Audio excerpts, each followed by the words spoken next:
or I just raise way too many questions by the time it's all over with. Obviously, what Jeff said, that tonight going to be talking about this whole situation with Brexit, and going to talk a lot about that, and more importantly, put it in the context of what's going on here in Texas. But I did want to take a moment and essentially make a statement on what transpired over the last 48 hours with the shooting in Florida. Obviously, there is no doubt that it is a tragedy. Anytime you have people with a radical ideology inflict violence upon other human beings, it's a tragedy. It is a tragedy just as much as the tragedy of the persecution of the Christians throughout the Middle East, where they are systematically wiped out, brutally murdered and tortured, men, women, children. So I want to say that it is important for us as Texans to acknowledge that over the coming days, we are going to be inundated with cries for people to do something. And understand that it is the sole responsibility of the person who pulled the trigger for that heinous act. He is not alone in bearing responsibility for the overall problem. You see, we're going to get calls that we have to do something, and that something is always going to involve the federal government. They will continue to cry out and say, give us a solution, whether it's a solution to radical Islam or a solution to what they perceive as gun violence. They will cry out to the federal government for a solution. And this is the federal government, the same one whose insane bureaucracy made this possible, and their weakness and willingness to kowtow to political correctness made it a probability. So it is important for us as we move on and examine the issue that I'm going to talk about tonight, that we understand in this context that the federal government does bear responsibility, but we are not alone in paying the price for bureaucratic ineptitude. So that being said, let's talk about Brexit. Now, the last time that I was here, and I know this is a very difficult transition, but I had to say that because I think it's fundamentally important for you to understand where folks like us come from on this particular issue. Because Florida, what happened and what transpired in Orlando is symptomatic of not just a problem here in Texas and the rest of the United States, but it is something that is happening on a worldwide basis. This is something that we are being affected by, whether we decide to turn a blind eye or not. It is affecting every single solitary one of us. So the last time that I was here, you may remember that, I guess, how should I put it? On the issue of a Texas referendum to leave the Union, I intended to misbehave. I was engaged in what the establishment referred to as mischief, as folly. Remember that? We had the petition going, we had this thing going, and we were going to force this issue. And in that intervening time, what we saw was our inability to get the signatures by the legally prescribed method. We saw the state Republican Executive Committee, through an absolute hero, Tanya Robertson, introduce a resolution calling for a referendum on Texas independence, right? We almost had one in March, 2 bites of the apple, that they shot down even though it passed by a large majority out of their platform committee. And then you saw us take a run at the Republican State Convention. Mm-hmm. The Republican State Convention, which is the largest political convention, as they will tell you, in the world. And what we saw there was we saw passage out of subcommittee, we saw passage out of the temporary platform committee by a 2/3 vote, and then we saw shenanigans that knocked it out of the vote in the permanent platform committee. Yeah. And then what we saw was we saw people at the convention take to the microphone, standing in line for upwards of 4 hours, Mr. Sadeghi being one of them, to introduce it as an amendment to the platform, calling for a vote on Texas independence. And then what we got to watch was a full-on floor debate on the merits of the people of Texas voting on their right of self-government. And from that time, we got to see the vote stolen from the majority of the people who stood up in favor of it. That's right, absolutely. Oh. Anyone who was there will tell you that that's exactly what happened. People came to me and they said, "Aren't you disappointed?" I said, "Absolutely not."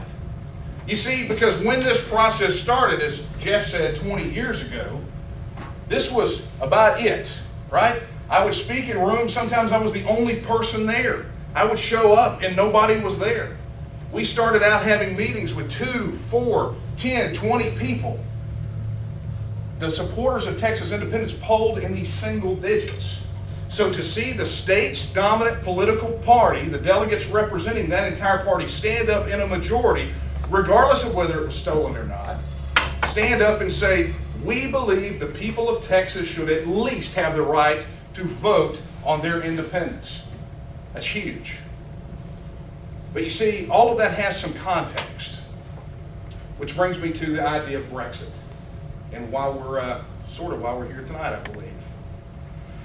You see, as Jeff said, on June 23rd, a political earthquake is going to shake the world. It's already happening. The United Kingdom, already having to deal with a previous vote for Scotland to pull out of the UK, they decided to stay in, where they endured 2 years of debate and adult conversation on Scotland leaving the UK. Well, mostly adult conversation. You know, the Project Fear guys were definitely good at what they did, but they decided to stay in. But the underlying debate that has transpired over those years has been one of the UK's relationship with the rest of the European Union. Now, let me explain to you what that means in a nutshell. Because what I have found out is that for the most part, the details of the political system and the way the world works stop at the oceans. Now, I'm talking to a group of people that are way more informed than the average person, but the average person would literally think that Brexit was the meal that was sandwiched between breakfast and lunch. They don't understand what that means.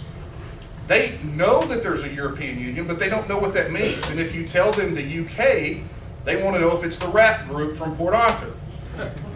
They understand Britain. A lot of people don't understand that England and Britain are two different things. There are nuances in the political sphere when you get beyond the oceans that reverberate here. So in 1973, the UK, which was referred to as the sick man of Europe because of their really, really bad economy. Why was their economy bad? Because of centralized planning and control and overregulation.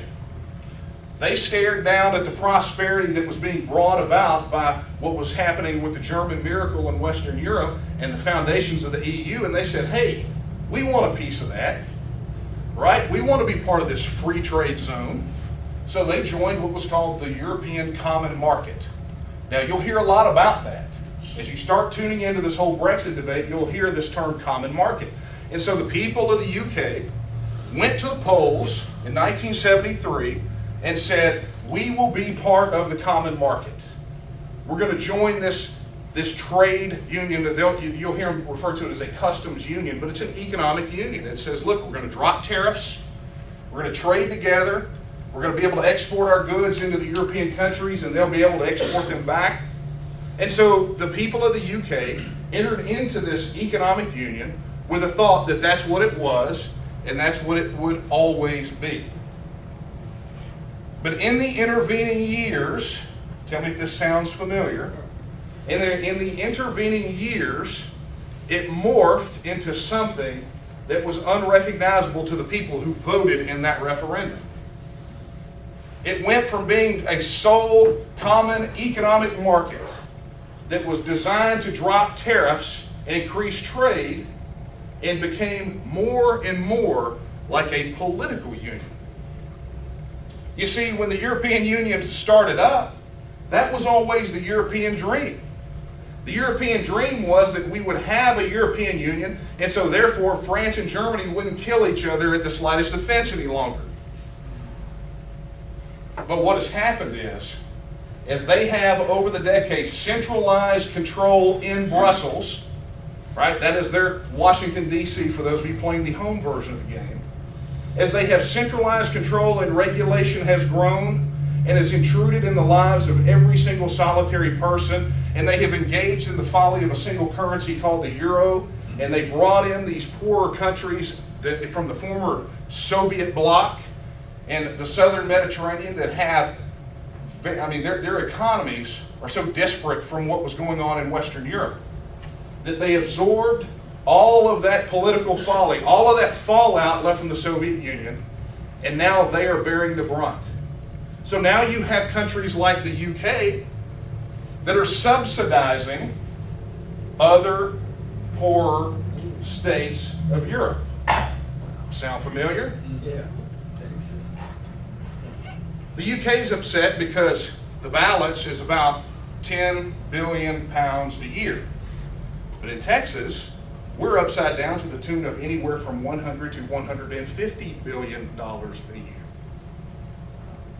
Familiar? Sound about right? So over the last 20 years, coincidentally, you've had politicians come out and speak out about the relationship between the UK and the rest of the European Union. Now, this is all with the context of all of these bad things that are taking place in the last 10 years, right? Everybody remember the Greece bailouts, the Greek economy taking a noser, in Portugal, in Italy, in Spain. All of that has fueled what has been called Euroscepticism, that are forcing people to re-examine the role of their country within the EU. Are we getting a good deal out of this? Is the question that they're asking themselves. So, throughout all of these years, you've had politicians stand up in the UK, Conservative, Labour, not so much the Liberal Democrats, but that's another story. But then you had the foundation of a party called the UK Independence Party. And the UK Independence Party, those of you who do not know, has as a party leader a man named Nigel Farage. You guys ever heard of him? Yep. Look him up on YouTube. Trust me, you will enjoy it. Nigel Farage, F-A-R-A-G-E. A man who got elected to the European Parliament for the sole purpose of going there in every single solitary day talking trash about the European Union. It is the equivalent of us getting a senator or a congressman elected and sending them to Washington, D.C., and every time they took the mic on the floor saying, this union is extremely bad and we want out of it. It's a failed experiment. That's what Nigel Farage did. So with that constant drumbeat, they forced the Conservative government of the UK to agree to a referendum on their independence. And so on June 23rd, was this 11 days now? 10 days, 11 days from now? The people of the UK, after a very strong and vigorous debate on the benefits of staying in the Union or the benefits of leaving the European Union and becoming self-governing and independent again, they're going to file into their polling places and they are going to cast what is perhaps the most important vote as they see it for their country in their lifetimes. But I posit this, and I stand on the side with Nigel when he says this, is that that vote, the fact that they are even having that vote, will reverberate around the globe. Because you see, this vote for independence can prove that first world powers, civilized Western democracies, can have adult conversations about important things. And that the right of the people to determine how they govern themselves is inviolable. It is a right that is enjoyed around the world. This, to me, is the first example. Scotland was great, but the UK is something even different. Because their argumentation for leaving the European Union is so similar to the argumentation that we're using. Scotland in 2014 was inspirational for us. You know, people in a first world power going to the polls, having a 2-year debate on how they should govern themselves. Should they leave the United Kingdom? But there's something different about this. Because, as I said, the argumentation being used for the UK to actually leave the European Union is so similar to the things that we're saying. You could almost take the speeches and the arguments that are being given in that debate and substitute the word Texas for UK, and Washington for Brussels, and US for EU, and Obama for whoever one of their unelected bureaucrats is over there. Take your pick. I mean, you think it's bad here? We have one president. The European Union has 4. Ooh. 5. Correction. Somebody watched the Brexit movie, right? 5. So what are the arguments? Well, I saw someone a moment ago mouth the word sovereignty. And at the core of that Brexit debate is the issue of sovereignty. At the core of the debate on the UK leaving the EU is that of sovereignty.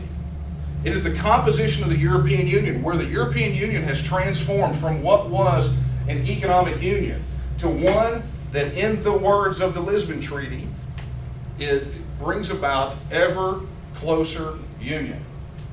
You see, the thing to understand is that Brussels looks at Washington, D.C. with envious eyes. The way that the federal government has it is what they want. Let me give you an example. They're upset that there are about 70,000 pages of EU laws and regulations that affect every man, woman, and child in the United Kingdom. Here in Texas, let me tell you how that works for us. You see, in 2013, the National Archives decided that they would do a study. They wanted to know how many federal laws and regulations that affect the average person. How many are actually on the books? How many pages of laws and regulations? And without taking into account court precedent, right, court decisions from federal courts, or treaties, or executive orders, everyone's favorite here, I'm sure, or administrative laws, rules, and procedures, right, tell them how to do business, how they manage their departments. They came up with over 175,000 pages of federal rules, laws, and regulations. So I kind of chuckle when I hear them talk about overbearing bureaucrats and massive bureaucracy in the EU when we've lapped them almost 3 times over on that type of stuff. But you see, it doesn't end there. Not by any stretch of the imagination. You see, they're upset because the European Union has formed 90 different departments and commissions and agencies. 90. Ooh.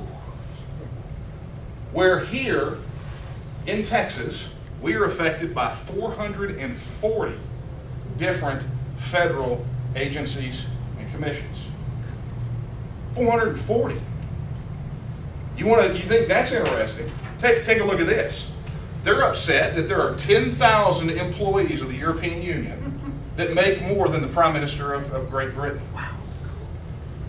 We're here, if you take out the FBI, the CIA, pretty much any national security contractor, security officers, the White House, Congress, the Postal Service, you take those guys out of the equation. Okay, we're going to put them over here because we can't get figures for people like that. We're not privileged. It's not available to the common man. So you take them out of the equation and what do you get? There are 89,000 federal employees that make more than the governor of the state of Texas. Now, there are probably some arguments to be made why that's not necessarily a bad thing that his salary is capped. But the fact of the matter is, if you compare apples to apples, you see that they called a referendum with much less grievance than we should have. With much less grievance than people like us should have in our relationship with the federal government. And I go back to a statistic that I told you guys earlier. The UK is upset because they've got about a 10 billion pound upside down with how much money they put into Brussels and the EU, which then in turn, they take that money And then they put it into all of these institutions. They spend it like a sugar daddy to buy favor. So what do you get? When you have a debate like this, like they're having, who are the ones to come out on the side of staying in the European Union? The people that are benefiting from being fed a percentage of their own money. Want to talk about familiarity? The $100 to $150 billion imbalance that we have here in Texas, this is the thing that always gets me, especially when people complain about disaster declarations and getting that federal money back. The thing that just absolutely boggles me about that sort of argument is that we deal with it here on a regular basis. $150 billion goes into the federal coffers every single solitary year. Out of your pocket, in your pocket, in your pocket, in your pocket, that we never see. Okay, that's not the $300 billion that we're paying in. That's just the amount of that we don't get back. And so what do? Well, they give it to our public schools and say, if you don't allow transgender in your bathrooms, you don't get that money anymore. They say, if you don't do exactly what we tell you to do, you don't get any of it. But if you behave, if you're a good little boy or girl, and you sing out of the same hymn book as your federal overlords, you'll get your check. Is it any coincidence that we see more and more support for federal programs and federal overreach from the people that are receiving from the federal largesse? You want to talk about how that affects Texas? Think about that redistribution that goes to the other states, right? Think about that. Think about for a moment how that $150 billion a year is redistributed to these other states. And understand there are states out there that absolutely love the federal government. Because the federal government, well, technically it's not the federal government subsidizing it, it's you and me, right? But they support those things. And so what you have is you have the Brexiteers over there looking at 10 billion pounds a year and saying enough is enough. So you could break it down to the issues of economics and bureaucracy, but the fundamental question, I believe, and what is at the heart of this debate over Great Britain leaving the European Union is that word that we heard earlier, and that is sovereignty. You see, unlike so many here, there are people that are still there, that live there in large numbers, that believe in the concept of a nation state. They understand that the European Union is not a super state of 500 million citizens of the European Union. They understand, I am British, I am French, I am Greek, I am German. They understand that they are part of a sovereign and independent nation state. But you see, the lesson for us here is Article 1, Section 1 of the Texas Constitution, where it starts off with the words, Texas is a free and independent state. Texas is a free and independent state. You see, we have it. We should have that mindset, and I got to tell you, based on what I saw at the convention, I believe that there are still a majority of Texans here who believe that as well. I believe that there, just like we see in the UK, I believe that there are a majority of Texans that don't believe living under 175,000 pages of federal rules, regulations, that overwhelming, overbearing, unwieldy federal bureaucracy. I believe that there are enough people here that will reject that. You see, I got to see it with my own eyes, that the people, a majority of which in the largest political party in the state of Texas, the dominant political party, stood up and said, I believe that even if I don't believe we should leave, I believe that we should at least be able to vote on the issue. I believe, because I see what's going on in places like Scotland and the UK, that it is possible that we can have an adult conversation about the relationship between Texas and the federal government. I see it. You know, in doing what I have done for 20 years, I have seen many people around the world raise their head and stand among the nations. Like Sam Houston said that we would do at some time in the future. I have seen the rise of people standing up and saying, I understand who I am, and I understand that I have a right to govern myself according to the way that we believe we should be governed. It is about sovereignty. And that idea that you get down to could sum up the entire Brexit argument in one statement. The best people to govern Britain are the British. You hear them say it time and time again. We believe in Britain. And it's something that we say time and time again about Texas, is we believe that the best people to govern Texas are the Texans. Not Massachusetts Democrats, not federal bureaucrats who live out of our pocketbooks, not Californians who want to ban some kind of small fish and so we all have to pay the price. But the best people to govern Texas are Texans, because I believe in Texas. And this is the beautiful thing about it. And I will bring this to a close, and then we can go into Q&A. Jeff will be so happy about that. And frankly, it's because I have my coffee sitting on the table and it's calling my name. But I will say this. It is vitally important that you keep your eyes on the UK. Not because what we are doing is exactly like they're doing. In the end, their fight, their debates, their arguments are theirs and theirs alone.